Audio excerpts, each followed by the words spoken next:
Woo! So check it out. There was a guy in Reselling Electronics group the other day, and this guy was very sly with it.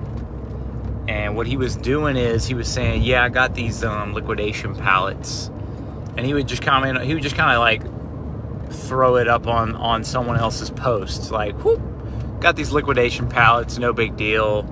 Looking to sell them. Used to selling them locally at auctions and not really getting a whole lot for them. Just joined the group to see what I could get. Playing like he's playing possum." And he says, just let me know if you want to make an offer, right? And he did a post. He did a couple of his own posts. His name is Seneca Salzgiver. And he had commented on my post, and I said, okay, I don't do a lot of like bulk buys from other flippers making, tiny amounts right now. That's just not what I'm mostly doing. I'm down to do it, but I just have a lot of different irons in the fire, and I got to make my money bounce back as much as possible. What's up, Javier, Edward, Marcus, and Matt? What's up, Matt? That's my dude. Fahad, of course, solid as hell. Listen, so what he does is he says, yeah, I got, he sends you a box of like new phones. He's like, yeah, I got these. The story sounds like sort of nebulous, and that's not the word. It sounds like believable enough. Like, I've got these 13, 12 Pro Maxes. They're new. I said, okay, cool. Well, send me the IMEIs. And he says, okay. So the next day he says, those other ones sold. I have 8 11s and 2 XRs. And I said, okay, cool. He sends me the IMEIs. They don't really exactly check out. Like half of them had iClouds on them already. They all looked, from what I could tell, like they were used. And so I said, okay, well, I'm not really sure about this, but I can do XYZ price. It was a good price. Because he told me first what he does, which in a way is like, either you're not smart, you just messed up because you told me how little you paid for them, or you're doing that so I'll make like a good offer, like a strong offer, and something that I'll make a lot on. Also, he had 10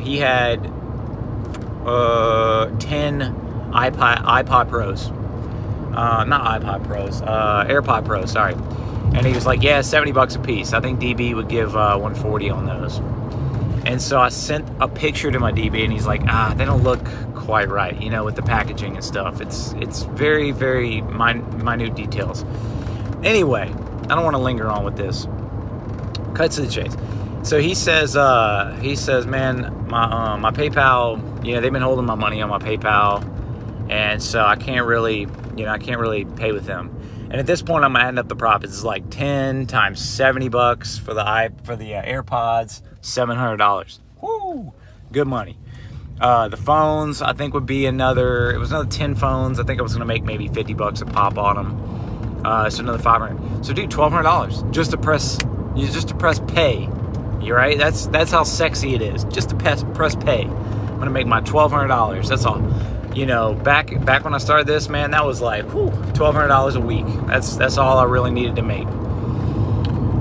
So I never forget where I came from and what's a lot of money, right? Even if it's not a lot of money to me now, different amounts still affect me because I'm like, that was big money. And so he's like, okay, I can't take PayPal. They're holding my money. I don't know what's up. All right, well, how else can we pay? I'm like, oh, he's like, you got Zelle or Cash App or whatever. I'm asking that. He's like, yeah, I can do any one of those. Okay, great, cool. Here it is. And I kept thinking he was gonna. At first, I'd ask for an invoice. He sends me an invoice, and it was just an invoice. I'm like, well, where do I pay? He's like, oh, well, I don't have any credit card processing. It's like red flag. PayPal holding my money, red flag. But it's $1,200. And so this will take people out because they're like, man, but it's $1,200. It's profit. It's $1,200. They keep playing this dream over and over in their head, and he knows that you're playing this dream over and over in your head. At least I think he does. And so he's playing possum on me, like, well, I guess we're going to have to do Zelle or Cash App or Venmo, all these other unsecured payments, to where, yeah, maybe I can cause a stink and get my money back, maybe. But then again, I'll lock up, $3,000, and maybe I don't get it back. And he's got sort of sketchy IMEIs, but hey, $1,200. So that number keeps playing in your head over and over and over again, to where you can potentially make a bad decision. And so he's like, I don't know, man, let me know what you think. Like, let me know what solution you want to go with. It's up to you, it's your call. And then I'm like, look, man, if I can pay afterwards, I'll buy every phone you ever get in your whole entire life. At these prices, I'll keep buying them for forever.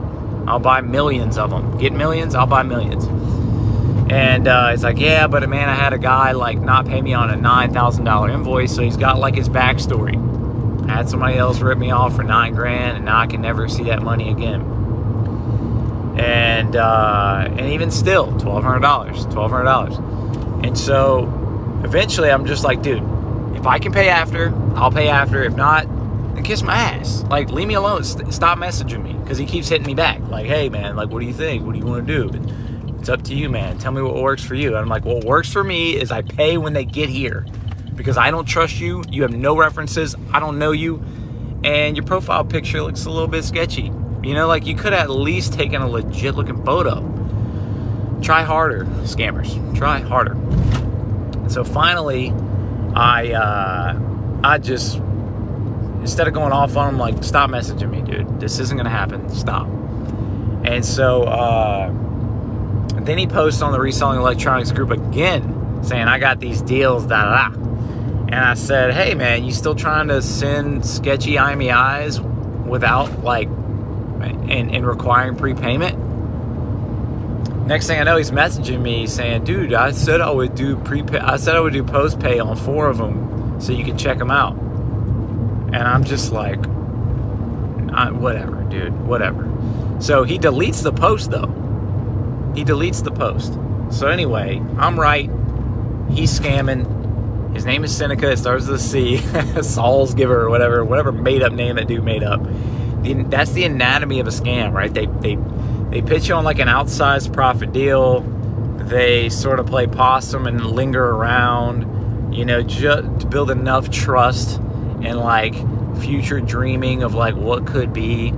And then you pay them, and then they run off with your money, and you got no way of getting it back. And I only know these things because I've done them before. And I want to save y'all from doing them yourselves. I've done it for much greater sums than we're even talking about right now. It feels bad, It feels bad. You can lose sleep.